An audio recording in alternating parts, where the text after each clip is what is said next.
Buenas noches, mi nombre es Janier Clavijo y junto a mis compañeros del grupo número 6 del curso de microeconomía le vamos a hablar de algunos temas muy importantes.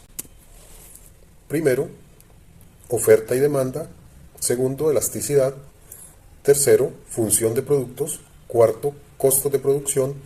Y quinto, estructura del mercado. Yo iniciaré hablándoles de oferta y demanda. Planteamiento del caso. El caso es denominado el caso 2024 con información obtenida del BCRP, Banco Central de Reserva del Perú, y el Instituto Nacional de Estadística e Informática, INEI Perú. Durante el año 2024, el mercado peruano evidenció una recuperación significativa en la demanda interna, la cual creció un 3.8 tras la caída del 1.9 el año anterior.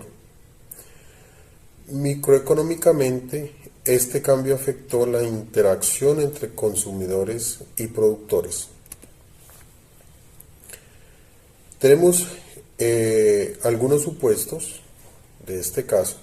El supuesto 1, los consumidores reaccionaron ante una mejora de ingresos, aumentando el consumo de bienes normales.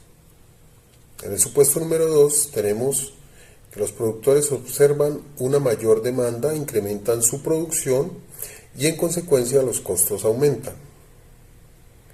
En el supuesto número 3, la interacción entre estas curvas determina un nuevo punto de equilibrio.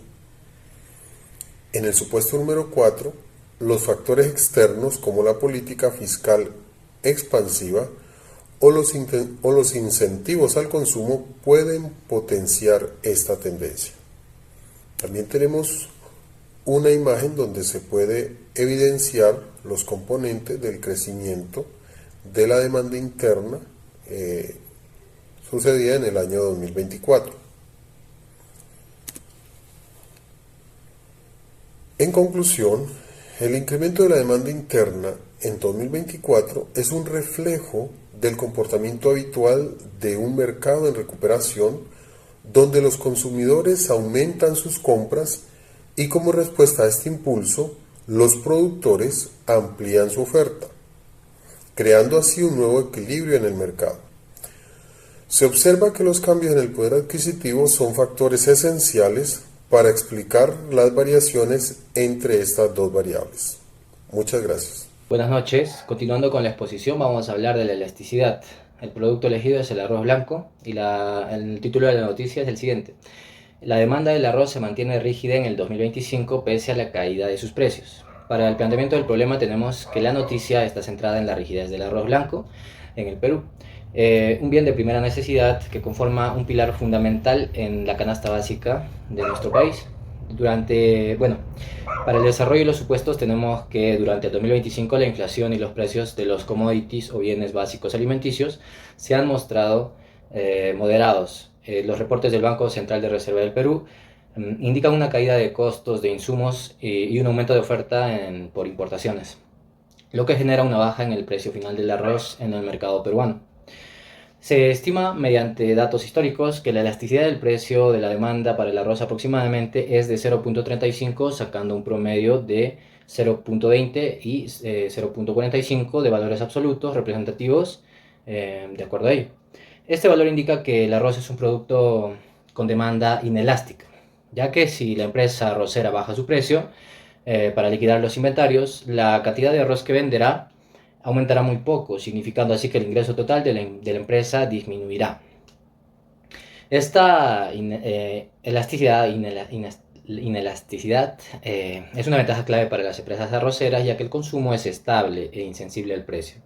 Por lo tanto, el efectivo y equivalentes efectivo futuros que espera la empresa son predecibles y menos volátiles, asegurando su estabilidad financiera. Desarrollamos tres supuestos. El primero es que el coeficiente de la EPD para el arroz en Perú es de 0.35, que es un valor de consenso histórico. El supuesto 2 es que el precio del arroz al consumidor cae un 10% debido a la mayor oferta y moderación de los costos internacionales. El supuesto 3 se calcula la demanda mediante la fórmula de la EPD para calcular su impacto, donde 0.35 es igual a la cantidad demandada sobre 0.1, que es el 10% del precio, dándonos un 3.5% donde la cantidad demandada aumenta. Tenemos también el gráfico que nos indica que bueno, los mercados con demanda inelástica, como el arroz en este caso, al bajar el precio tienden a reducir su ingreso total en margen de crecimiento. Para el análisis de su liquidez en el sector, sugiere mantener precios favorables para poder tener flujos de caja más predecibles. Como conclusiones, podemos decir que la demanda del arroz es inelástica, ya que 0.35 es menor que 1, lo que indica que el bien es una necesidad esencial en la dieta peruana. Cuando el precio cae un 10%, el ingreso total de los vendedores disminuye, porque el efecto negativo de la caída del precio supera el efecto positivo del aumento de la cantidad. Y como tercera conclusión, podemos rescatar que la elasticidad garantiza que a pesar de las fluctuaciones de precios, la demanda base de este producto es constante. Esto otorga a las empresas una base de flujo de efectivos muy estable, el cual es un factor muy clave para la solidez de sus efectivos y equivalentes efectivos y su liquidez en general. Gracias. A continuación, expondré la noticia recogida de RPP acerca de los ganaderos lecheros que advierten un incremento de costos de producción hasta del 70%. En el planteamiento de esta noticia podemos ver que en los últimos años los ganaderos lecheros del Perú viven una situación bastante crítica. Los costos de producción se han disparado prácticamente hasta un 70%, principalmente por el alza del maíz, la soya y el forraje.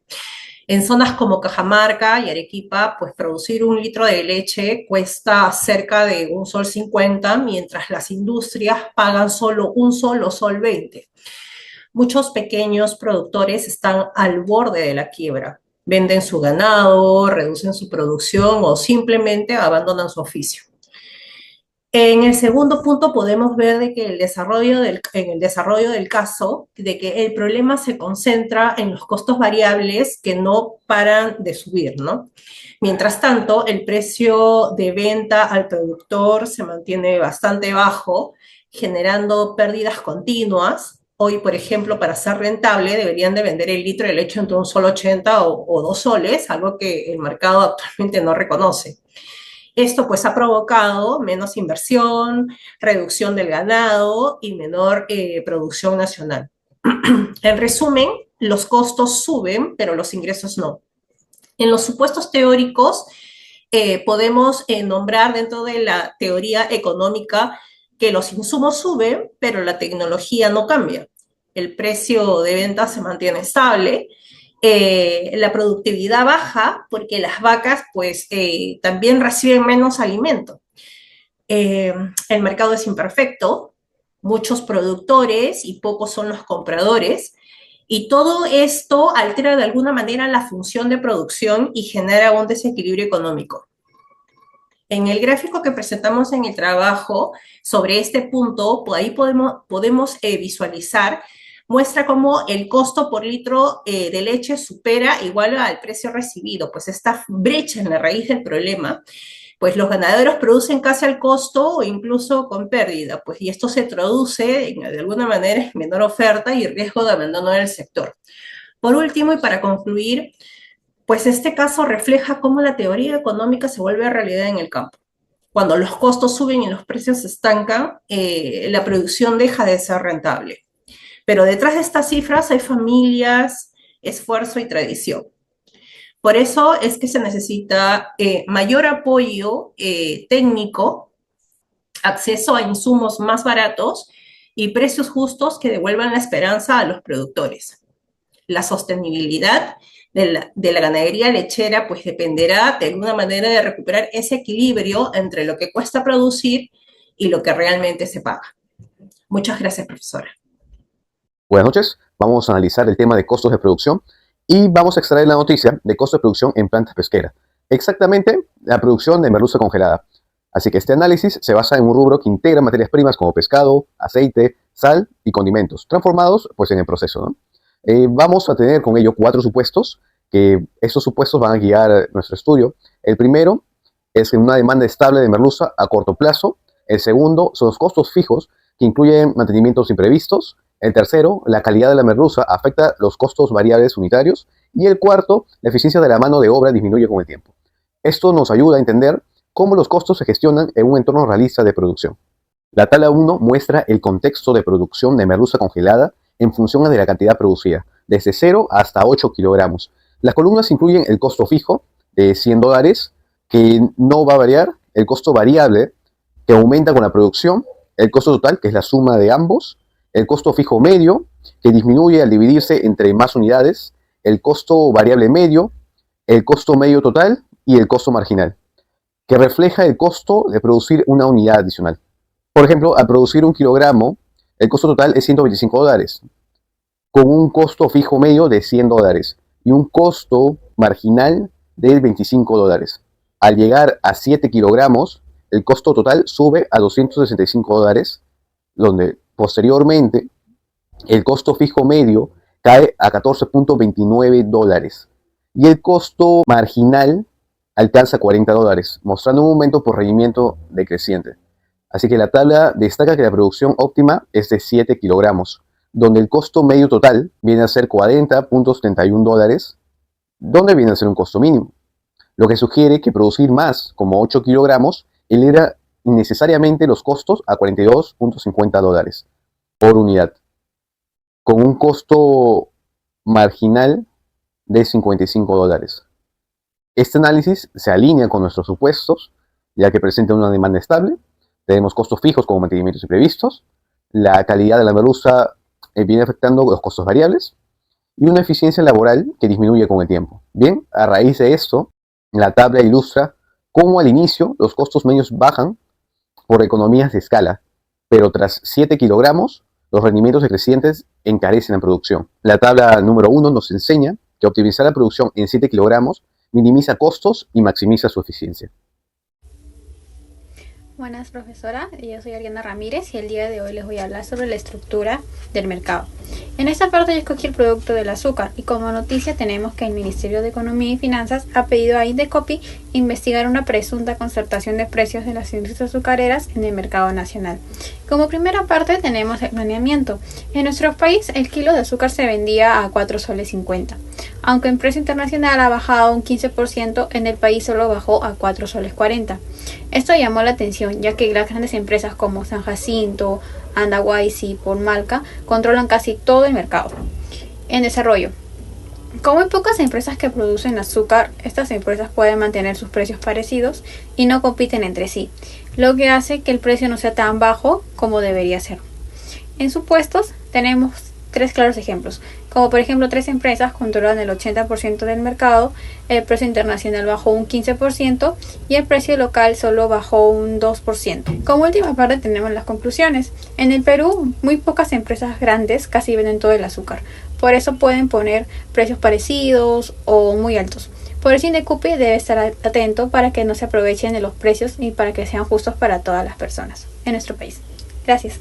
En nuestras conclusiones, destacamos que la demanda interna en 2024 creció gracias a mayores ingresos y confianza económica, elevando precios y cantidades transadas, con la política económica y el poder adquisitivo como factores clave. La demanda de arroz mostró inelasticidad con una inelasticidad precio de 0.35, manteniéndose estable pese a su caída del 10% en el precio, ¿no?, asegurando estabilidad financiera para las arroceras. Sin embargo, los costos de producción para ganaderos lecheros aumentaron el 70%, reduciendo márgenes de ganancia, por lo que se requiere apoyo político, capacitación y una cadena de valor justa. Para la merluza congelada, la producción óptima es de 7 kilogramos, con costos medios de $40.71. Y también considerar que los rendimientos decrecientes disparan los costos marginales. Finalmente, el mercado azucarero peruano, dominado por un oligopolio, mantiene precios altos pese a caídas internacionales. Lo que se sugiere es la intervención de Indecopi para supervisarlo activamente. Gracias.